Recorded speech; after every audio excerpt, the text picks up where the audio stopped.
Go.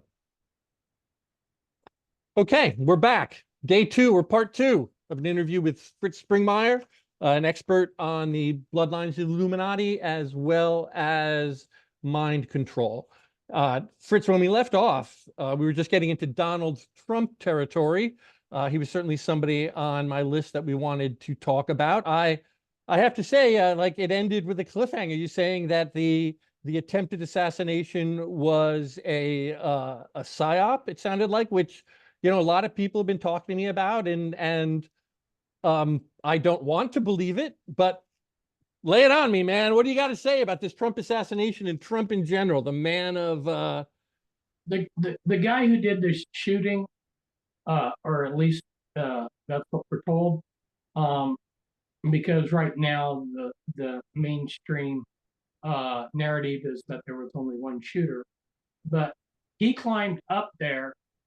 The way he acted, we're talking about someone under mind control. A normal person would not have been that calm, would not have, any rational person would have realized if I raise a gun to shoot the president, I'm going to be instantly killed.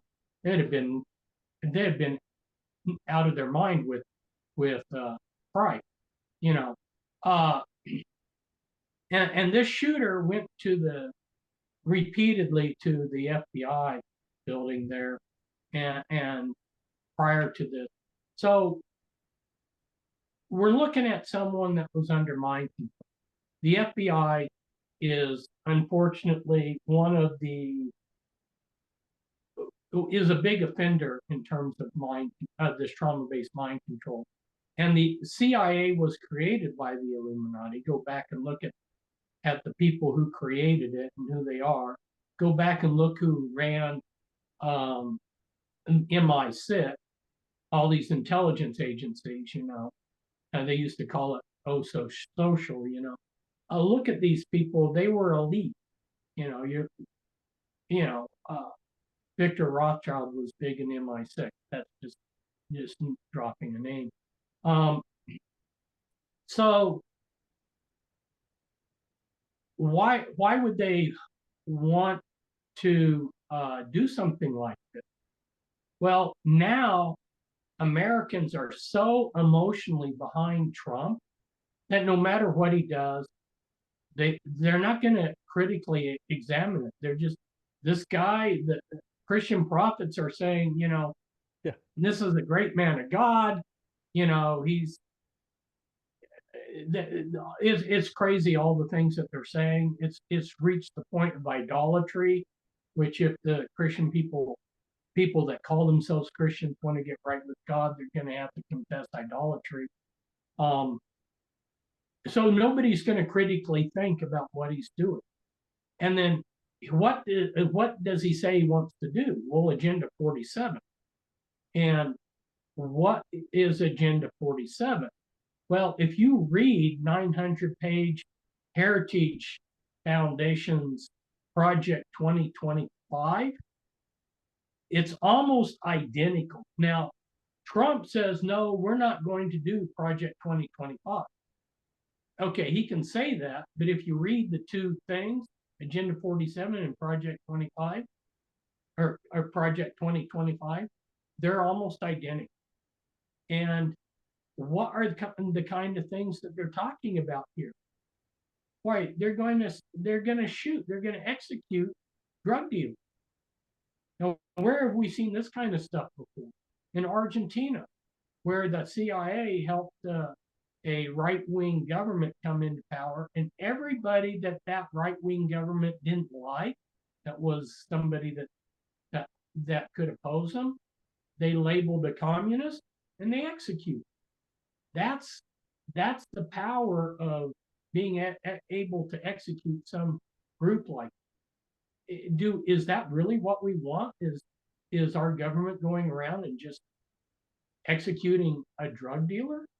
I mean, what is a drug dealer? And forbidding any kind of abortion? I mean, do we really want to get that extreme? And so you ask yourself, how extreme is this agenda going to get?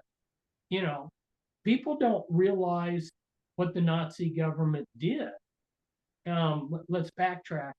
When Hitler took power, one of the things he said was, and you remember that Hitler was a vegetarian. He was very much into New Age type health. And he said, cigarettes are not healthy. You know, smoking is not healthy. And the Nazis forbid cigarette smoking in public places. And during the Bush administration, I was looking, this was back in 1990 or whatever, when I began way back there in the early 90s when they were coming in with this stuff. I looked at the wording of their laws, the US government's smoking laws, and they were lifted word for word from what the Nazis had done. Is this what we're wanting, people? You really want to bring this kind of radical right in? No, and my concern has been, like, even speaking as a Christian, like a really hardcore swing back to the right, that you know, I've known a lot of control freak Christians, you know, I mean, and no, I don't want that either. But just to take a step back, all I've heard you say so far about the Trump assassination attempt is that the assassin or would-be assassin was mind controlled, which I am on board with 100%, to the point where I think he was a patsy and there probably was at least one other shooter, blah, blah, blah, you know, but that's still different from it being a false flag where, like, Trump knows what's going on and he's part of this, you know, psyop, which is, I'm not trying to put words in your mouth. That was what I kind of understood you to be saying before we disconnected at the end of the first part. I don't want to put words in your mouth, but if that's kind of what you're insinuating, I'd like to hear it. I don't know if Trump knew what was coming or not. You know, I can't say one way or the other. You know, whoever did shoot that bullet was very good at and that's what a good sniper is able to do, is he's able to put a bullet exactly where he needs to put it. Yes. I studied how to shoot and trajectories and winds and everything, so I understand some of this myself, and that was good shooting. And that was somebody who was calmly doing their job. I don't know if Trump knew about that. When I say it was staged, I mean somebody decided that this was a good idea, and it wasn't this lone gunman who was a crazy. No. And it was done for a reason, and I believe that the reason is so that they would generate this mass hysteria for Trump. So going back to something I started to say, when people ask Trump, how soon are you going to do your Agenda 47? He says, from day one, we're going to jump in there and start doing it. Well, if you look at FDR, when FDR became president, for that first 100 days, he was throwing so much legislation out there, nobody could keep track of what he was doing. And so I'm saying we're setting ourselves up that we're going to have an administration it's basically going to be have a free ticket to do what it wants. People are so reactive to what the Biden administration has done that they're going to give this new administration a free ticket, and then they're going to be doing things so quickly, even if people did want to try to track it, they're not going to. And you look at the kind of things they're saying, this is radical. This is the radical right. This is not an administration that's going to heal the wound. And we have a major problem that the Illuminati have wanted to take down the United States with a civil war. They've been trying to create the conditions for a civil war. And this is just going to exacerbate that. You see what I mean? Oh, no, I do. I do. I expect the pendulum. Go ahead. I've never seen the polarization in this country like it is today. No. And all that this Trump administration is going to do is further polarize, which is going to further tear apart this country. And if if you're against all of the agenda of the Biden administration, people are like, well, yeah, well, bring it on. Let's get rid of all this crazy agenda. Well, that's why they did it. They did it. It's Hegelian dialectic. We're good. And who got blamed for Hitler? Not Wall Street, who financed them, not the Krupps. They arrested the Krupps at the end of World War II, and they should have been executed. The Krupps is an Illuminati bloodline that I expose in my Bloodlines Illuminati book. They let them go. They financed Hitler. They were right in there using slave labor and everything else, but they were Illuminati, so they let them walk. You know, so who's going to take the blame for the excesses that happens with the radical right? The American people. We voted it in. We're going to take the blame from the entire world. Well, I mean, again, I could see it happening. I don't want to get too political because, I mean, from where I sit, it's, if Kamala Harris gets elected, I don't see things improving much either, and I don't consider you Republican or Democrat. I might be wrong. I don't know. But so I believe in Christ. Right, exactly. Yeah, well, he's not on the ticket. Yeah. Yeah. Even if he was, he'd have a hard time.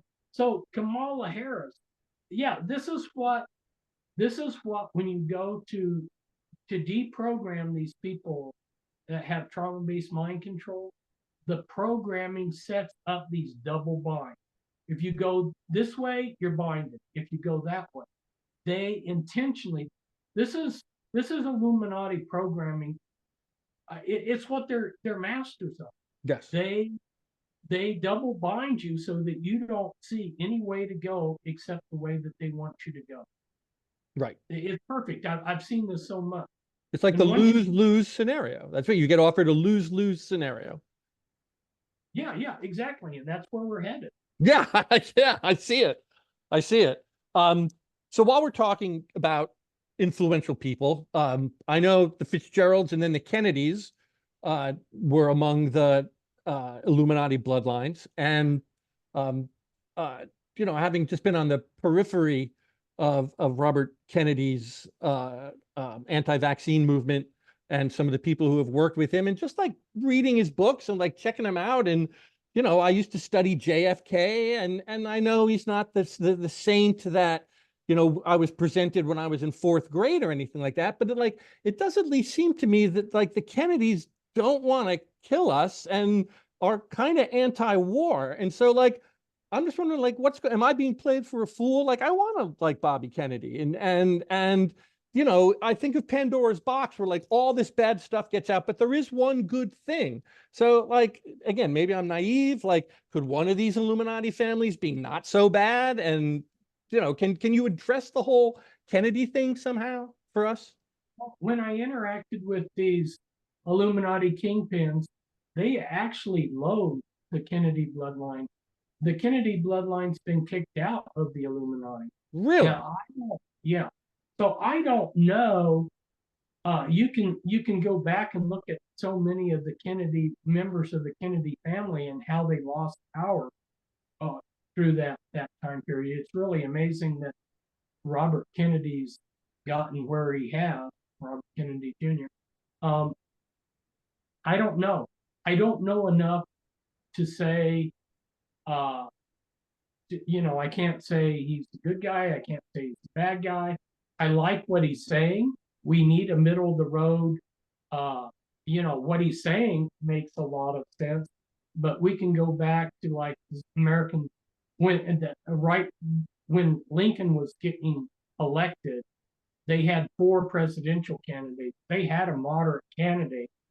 So even though Robert Kennedy is saying a really good platform, it's not very conceivable that he's going to win the election. No. Neither was it the one moderate candidate, if I remember correctly, in the 1860 election, took 2 border states, but it gives the people a middle of the road choice, which makes it look like we are actually have some choices out here. So that they could be allowing him to do his thing, or maybe he's just controlled opposition. I don't know. Um, I really don't know. I do know this though, that the Kennedy family lost a lot of their power and they got booted out of the Illuminati. And as to him in particular, I don't know where he's coming. Right. You need to update your book. We need the new 13 Bloodlines then, right? You've never been better known than right now, Fritz. You might as well run with it. Well, I am writing another book, great. but it's going to be on the Jehovah's Witnesses. It's really good. I had the first book I came out with in 1990 was The Watchtower and the Masons. Yes. And where I focused on the Jehovah's Witnesses and Watchtower Society. And that book's been out of print for 30 years. And I'm coming, that's like the seed compared to what I'm writing now. It's going to be a really great book what I'm coming out with. And, you know, I have wanted to do a lot of these projects, but one of the things is I'm like everybody else out there. I have to support myself and right. everything. And I spend most of my time just trying to support myself. Right, right. No, I can understand. And I'm actually jumping ahead, but you had mentioned controlled opposition. So while we're on that subject, I think maybe, it's good to go off on this tangent. Like, there seems to be a breaking away from the mainstream corporate media, which has lost all credibility. And there are these new voices rising up on what's called indie media, the Joe Rogans, the Alex Joneses, the Tucker Carlson's, Patrick Bet-David. I know Alex Jones's dad was tied to CIA. I hear the same about Tucker Carlson, who comes from like the Swanson billionaire family. So what I'm wondering is, these new media stars, these indie stars, are they all tied in some way to secret society, a Illuminati bloodline? Like, is everybody that we're seeing who reaches, say, 1 million followers, I don't know what the number might be, maybe it's 10 million, but are they all pretty much controlled opposition at this point? You know, I'm gonna preface my answer Please. that when I started in 1990, I have a personal standard. I'm not going to do infighting. I'm not gonna criticize people that are on our side. There's very few people out here challenging the world order anyway. And whether somebody is legitimate or a shill or whatever, I'm not going to try to expose them and everything. But the blanket answer to your thing is they're all compromised. All right. Yeah. And I'll tell a little anecdote here, Please. So I was communicating with this Illuminati kingpin, and he asked a question which kind of floored me. He said, "Well, do you realize how we control you?" And I thought, this is the strangest question, because nobody controls me. Even when I was at West Point, United States Military Academy, I did things that were kind of showed that they had no control over. That's another long story. I won't get into that. But nobody's controlled me, and nobody's ever told me what to do and everything. So I was curious how he was going to answer this, because they were trying to have rapport with me. So they told me, if I asked them questions, they'd try to answer them honestly. So I said, okay, how do you control me? And he said, we control the awake community on the internet. Well, see, most people would think that I just blindly follow along with the herd. I don't. The awake community, like you're talking about, they're half awake, and they're a half truth movement, and I let them do their own thing, and I don't blindly just swallow everything they're saying. Sometimes I've swallowed some things that some of these people say, and it's come back to hurt me. But I'm I'm leery of them too, you know, Mm. and you got all these prognosticators out there that are going, you know, I won't even mention names, but it's kind of funny because they'll go, well, I worked for the CIA and I got to warn you, our economy is going to crash in a month, you know, and um, you know, like I'm just going to go, oh, well, this guy must know what he's talking about because he was an advisor for the CIA, you know. No, it doesn't work that way for me. I march to my own drummer, which kind of takes me out in left field. So an example of that was Y2K. So the first person I heard talking about Y2K was a banker. And I was like, a banker? This got my red flag up here. And then all of a sudden, all the wake communities, like everything's going to crash in 2000, you know, Y2K is coming and everything. And so as a joke, there was this little shot glass that said the answer to Y2K. I got it because I thought that was funny, you know, yeah, Yeah. glass answer. Yes. So then I was asked to be a speaker in Calgary, and the guy really wanted all of his speakers to warn about Y2K. And I was like, conscious wise, I couldn't. So what I did, the way I approached the subject was, as I said, well, anything could happen in this whole spectrum from A to Z. You know, nothing could happen to total collapse. And I just presented it that. That's how I skirted it. But I was leery, and I've been burned a number of times by listening to some of these people and thinking, well, that makes a lot of sense. That must be right. And then I get myself into trouble by repeating it. So yeah, that's how they you're right. You're dead right. You should be suspicious of these people, you know. Yeah. Yeah. No, I mean, I've throughout my career, it just seems to me that people either rise to a certain place and then go no further, or they get a little higher and then the things they're saying starts to change, you know? I mean, so it does seem like, yeah, you get somewhere there and that's it. And like speaking about you'd mentioned a wide range of things that can happen between A to Z. It does seem the way things are progressing now that we are on like a train that is heading pell-mell. So I guess my question would be, like speaking to you both as an expert in your field and as a Christian, do you feel like we can stop what's coming?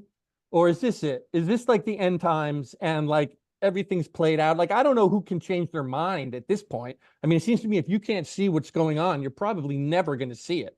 And so, you know, the divisions seem pretty much set in cement. Um, but I'm still wondering, you know, like, can there be this enlightenment, this Christ understanding that can pull us out of this pell-mell train ride to hell? I mean, you know, or are we just like destined and this is it and ride it out and be the best man and woman you can until it's over? Well, that's a good question. A lot of people are asking it. There's a whole bunch of different ways to approach that question. The first approach, and I've been saying this for 3 decades, you know, because people have been asking me, they want to hear hope. They want to hear words of hope. They want to hear, yeah, we can win. We can win. And I try to convey to them, we do things every day, and we don't. When we start this activity, we don't know for sure we're going to succeed. I go to Walmart. I don't know if I'm going to be able to shop. Their computers might go down. You know, I'm going to travel from A to Z. I don't know. There might be roadblocks there. We don't know the final outcome of anything we do, but we go ahead and do it. So good people need to continue to be good people. You need to do what's right, no matter, you know, we do what's right and let God be, um, what's the word I'm looking for? He's going to be our success. Um, and so go ahead and do what's right. Good people have to stand up for what's good and what's right. And you can't get the cart before the horse and say, well, I only want to do good if I know that we're going to win. That's Right. not Christ was. Right. You know, do I see any way for it to be derailed? Well, yes and no, because their plans were for the year 2000, Right. and we are now like 25 years behind their original timetable. So it got destabilized, and there have been some inner conflicts within the Illuminati where they've had internal wars, um, and so the possibility is there, but it's not probable. And one of the reasons why it's not probable is because God has said how he's going to treat humanity. And when we do things that bring judgment upon ourselves, then he is going to bring that judgment because he's promised. Right. He says in Deuteronomy 30, I set before you life and death, choose life. And we consistently, as a nation, choose death. Yes. And so, yes, it's possible we could turn around and choose life, but we have a cult of death in this country, and we continue to choose death, and that's going to bring the judgment that God has. So God's the only person that could throw a monkey wrench into all of this thing. Yes. And at this point, I don't see the conditions matching that. I mean, like Jonah, to Nineveh, he's like, well, I don't want to go there. There's a wicked city. And God's like, well, yeah, but they can repent. Well, okay, yeah. The United States could repent. There is still a lot of good people in this country, but they're being blinded. They're being blinded. They're seeing Trump as this great prophet. I mean, they're being blinded. I know. I Um, know. And are they going to wake up? Is somebody going to see what I see? Are they going to really repent like needs to be? Because judgment starts at the church, at the house of God. And right now we're in judgment. The churches are in a pretty bad state. Oh, they're terrible. My Be White the Serpent's book that came out in 1991 showed how bad it was. I went denomination by denomination and showed how a lot of their clergy were Freemasons. But it's even worse than that. I mean, Freemasonry within tainting Christianity is just one other thing. They're tainted by compromise, by ministers that are being blackmailed, and on and on. It's a mess, So, yeah, it's possible, but not probable. Yeah, I would kind of go along with that myself. I did want to get back to one thing you mentioned about potential civil war inside the Illuminati, which, even to just like regular Joe Blow on the street, it seems like there is something very strange going on in disagreement among, occult powers or whatever. I mean, I've had people who, never asked anything about that in my entire life ask me questions about it now. And it's just like so strange. And I've heard people surmise that this is because the families at the very top, the Rothschilds and the Rockefellers, have had their patriarchs die in the past few years. And I'm wondering, is that what spurred this conflict inside the bloodlines? Is it some want to go public or bring this externalization of the hierarchy outward, and some don't? What actually spurs this conflict?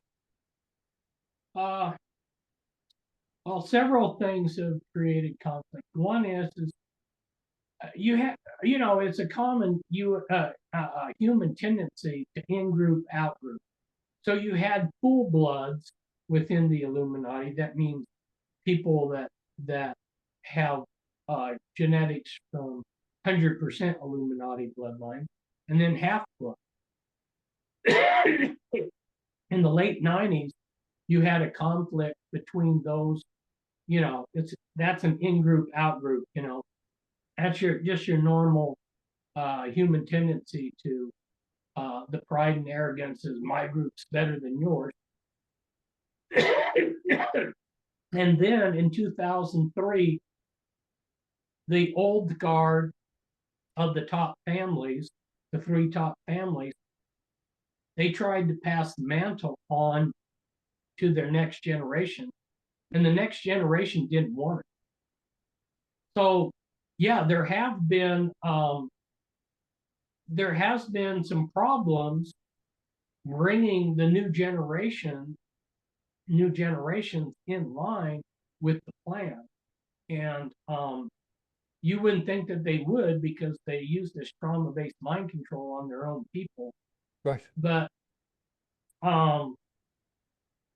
it's, things like the internet are a lot of these things that they're using, like they use the internet, they created it. They're double-edged sword. Yes. There's been several things created that gave the common person a lot of power. A photocopy machine, they used to control publishing. Well, a photocopy machine, you can produce whatever you want on your own. You don't need a publishing house. That gave us, the common man, great power. In fact, that's how our American Revolution came about, was that great equalizer, the musket, and the Kentucky frontiersmen, they went to North Carolina. They left Kentucky and they went to North Carolina, and there was a British army, and they thought, you know what, we're just going to camp on the top of this hill, this mountain, and that will make us secure. Well, they got surrounded by these Americans with the Kentucky long rifle, which had a longer range than the British musket, and the Americans could shoot the British on the mountain, but they couldn't shoot back. And so they won the battle. Well, I bring that up just as an example of how the musket equalized things. Yes. Common man was able to stand up against the greatest military of the world, the British Army. And likewise, the internet has, for the first few years, it's been like the Wild West. It wasn't controlled. Now it's being more controlled.